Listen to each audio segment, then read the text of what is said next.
ஆண்டவராக இயேசு கிறிஸ்துவின் இனிய நாமம் மகிமைப்படுவதாக. இந்த நாளிலும் உங்கள் யாவரையும் பார்ப்பதில் மிகுந்த சந்தோஷம். எது தேவனுக்கு பிரியமான ஆராதனை? எனக்கு நிறைய விதமான வர்ஷிப்ஸ் இருக்குல்ல, ஆனால் பைபிள் ஒரு வர்ஷிப் குறித்து சொல்லுது. வர்ஷிப் என்பது வெறும் பாடல்கள் அல்ல, ஒரு செட் ஆஃப் சாங்ஸ் எடுத்து நடத்துறது, அது மட்டும் இல்லை. ஆராதனை என்பது அர்ப்பணிப்பு.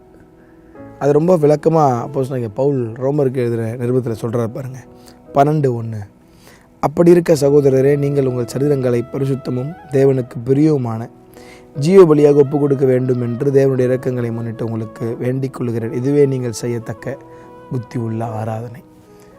வேதத்தில் புத்தி உள்ள ஆராதனை கர்த்தர் சொல்கிறார். எது? Offering as as a holy sacrifice. நம்மை தேவ சமூகத்தில் ஜீவ பலியாக அர்ப்பணிப்பதே, பரிசுத்தமும் தேவனுக்கு பிரியமான ஜீவ பலியை அர்ப்பணிப்பதே புத்தி உள்ள ஆராதனை கர்த்தர் சொல்கிறார். ஆராதனை என்பது வெறும் பாடல்கள் மாத்திரமல்ல. இன்றைக்கி நிறைய பேர் சொல்கிறது, நான் I want to become worship leader.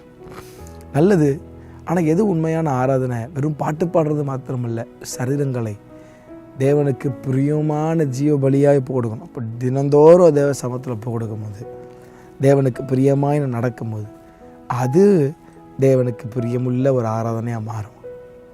இது கடைசி நாட்களில் நான் வர்ஷிப் லீடர் ஆகணுன்ற ஆசை தப்பு இல்லை, ஆனால் எது உண்மையான ஆராதனை என்று தெரிந்து கொண்டு நான் தேவனை ஆராதிப்பது ஒரு உண்மையான ஆராதனையாக இருக்கும் என்பதை நான் விசுவாசிக்கிறேன்.